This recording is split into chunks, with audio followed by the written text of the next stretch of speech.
he can sense something, but Ibn al-Qasim doesn't know what's happening. This young person that was kissing the forehead of Ibn al-Qasim was none other than the son of Ibn al-Qasim himself. And Ibn al-Qasim did not recognize his own flesh and blood, because when he left home, he left 17 years ago, and he left in such a condition that his wife was expecting. And he told his wife, now I'm going to give my life for Allah and His Rasul sallallahu alaihi wasallam. If you wish to stay as my wife, then the choice is yours. And if you wish that you want a talaq and you can remarry, then I will give you talaq. But his wife chose not to separate from him. And this was the first time that he was seeing his own flesh and blood. The likes of Baqi ibn Makhlad al-Qurtubi, the great Spaniard scholar from Cordova, he went in search for knowledge 2 times. The first time he remained absent was a period of 14 years. The second time he remained absent, my young friends, was 20 years. He spent a total of 34 years of his life acquiring the hadith of Rasulullah sallallahu alaihi wasallam. This is the same Spaniard scholar who would travel on foot, only on foot. And he traveled on foot all the way from Spain to Iraq, to Makkah al-Mukarramah, to Medina al-Munawwara, to Khurasan, to Egypt. He covered thousands of miles on foot. This is the same Spaniard scholar who had to sell his trousers on many occasions just so that he could buy paper on which he could write the hadith of Rasulullah. And he would live on cabbage leaves which people would throw away. You know, if you think 34 years for a person to sacrifice his life is something, then wait till you hear about the great Hafiz ibn Manda. You know, today all you know of is Hafiz al-Quran.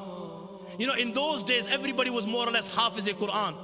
They would talk about Hafiz al-Hadith, the person who knows all the hadith of Rasulullah sallallahu alaihi wasallam off by heart.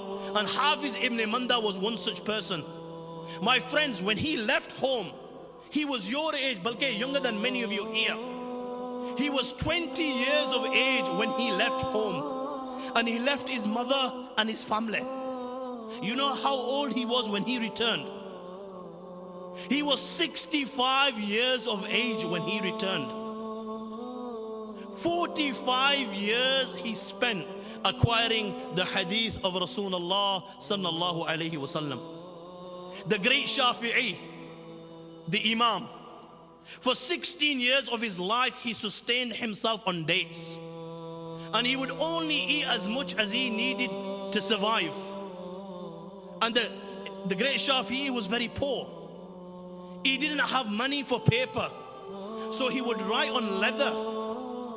On leather is what he would write on, and on stone, because he could not afford to buy paper. The great Yahya ibn Ma'in, the Imam of Jarh wa Ta'dil, no time to explain this. Maaf karna, you can ask your Imam on another occasion. His father left him 1,000,000 dirhams.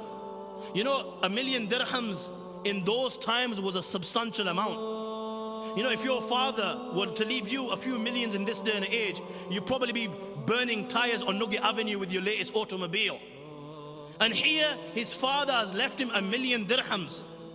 And the great Yahya ibn Ma'in spent all 1,000,000, balki he went a step further. He spent all 1,000,000 acquiring the hadith of Rasulullah, balki to the extent, the narration states, even his slippers he had to sell just so that he could buy paper to write the hadith of Rasulullah down. You know, today we had a janazah. The great Abu Yusuf, the student of Abu Hanifa, he did not even attend the burial of his own son. He did the janazah, but he did not attend the burial of his own son in case he missed the lecture of the great Abu Hanifa rahimahullah. Ishaq ibn Rahway, you know, you and I will marry a woman. Why? Because she's absolutely gorgeous. Yeah?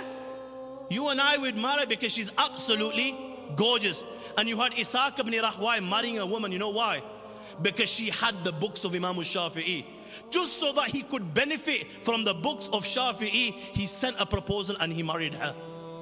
And why would they not excel as a result of this? The same Ishaq ibn Rahway excelled so much that he himself says, whatever I heard I memorized, and whatever I memorized I did not forget till my last breath. The same Yahya ibn Ma'in, who spent 1,000,000 dirhams acquiring the hadith, he says, he himself witnessed the day in which with his own hands he wrote 1,000,000 hadith. You had the great Bukhari, young man comes to Baghdad and he's tested. The whole world has heard how genius this young man is. So the great scholars of Baghdad want to put this Bukhari to a test. So what they do is take 100 hadith and they jumble them up, mix them up. They take the sanad, the chain of narration of one, and put it with the text of another. Like this, they mix all 100. They choose 10 men from amongst them and they give each man 10 hadiths to relate before Imam Bukhari because they want to test him. Now this young man has come. All the great scholars of Baghdad are there.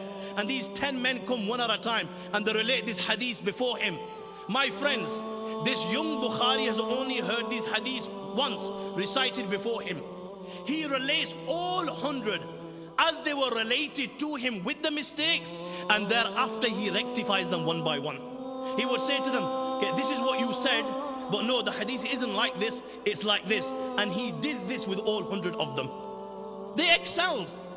So much so that when the great Firyabi came to Baghdad, you know, here you'll have 1,000, 2,000 topping that turns up to these gatherings. Allahu Akbar, when Firyabi came to Baghdad, there were 30,000 people sitting in his gathering. Can you imagine what type of a gathering that would have been? You know, where there was no speakers or anything to convey the message. There were just mukabbirs like you have in salah. 30,000 people. Balki, it goes a step further. In some gatherings, my friends, you know, you don't even get this type of attendance in your hockey leagues or your football leagues. 70,000 people would attend the lectures of hadith. 70,000 people. The humankind as well as the jinn kind. And you know, from the top of their heads, they would write books. The likes of Abu Bakr ibn al-Ambari, 30 books. The great Ibn Shaheen, 300 books. The great Jalaluddin Suyuti rahmatullah alayhi, 500 books. And I assure you, my friends, these books were absolutely masterpieces. They weren't Jack and Norris, you know, or Humpty Dumpty books full of lawless rubbish. Every book was an absolute masterpiece. What to say of Ibn Hajar al-Asqalani, what to say of Badruddin al-Aini, what to say of Imam Nawawi, what to say of Ibn Jarir al-Tabari. When it came to elevating and speaking the truth, my young friends, you had an 18-year-old called Ahadith al-Zayyat. He's brought to the Zalim Hajjaj ibn Yusuf, who has slaughtered thousands before him. 18-year-old, look at the passion for speaking the truth. He stands before Hajjaj ibn Yusuf, and Hajjaj ibn Yusuf confirms, are you Ahadith al-Zayyat? This 18-year-old responds, indeed. And then he says to the Zalim, the oppressor Hajjaj ibn Yusuf, "O Hajjaj, ask whatever you like. I will give you an answer. I have promised the Almighty Allah 3 things. If I'm ever questioned, then I'm not gonna, here and there, like in this day and age, when you're questioned about your belief, all of a sudden people come out with porkies, terrified. He says, you ask whatever you like. I'm gonna speak the truth. If I'm tested, then I will be patient. And if Allah keeps me safe and well, then I will be grateful and prostrate in gratitude." Hajjaj ibn Yusuf asked, "What is your opinion with regards to me?" 18-year-old, he turns around and says to Hajjaj, "You are from amongst the enemies of Allah on the land. You commit haram and you kill human beings for a joke without any valid reason." The second question, what is your opinion with regards to the Amir al-Mu'mineen, Abdul Malik ibn Marwan? This 18-year-old turned around and said to him, "You know what, Hajjaj? He's worse than you." Why? Because he is the one that has employed you. So he's worse than you. So he indirectly is assisting you in your evil. My friends, this young 18-year-old, his skin was stripped from his body till he breathed his last. He did not as much as utter uff till he went and meet his Creator. When it came to elevating the kalima La ilaha illallah Muhammad Rasulullah, I want you to help me and tell me, what was the response of the great Sa'd ibn Mu'adh radiallahu ta'ala anhu in the battle of Badr? When Nabi Kareem sallallahu alaihi wasallam consulted Sayyidina Mu'adh as to what we should do, how did Sayyidina Sa'd ibn Mu'adh radiallahu ta'ala anhu respond? My young friends, let me remind you, this was the response of the great Sa'd ibn Mu'adh. He said, "Ya Rasulullah sallallahu alaihi wasallam, we are with you. Ya Rasulullah, we are with you all the way. You do as you please. فَوَالَّذِي بَعَثَ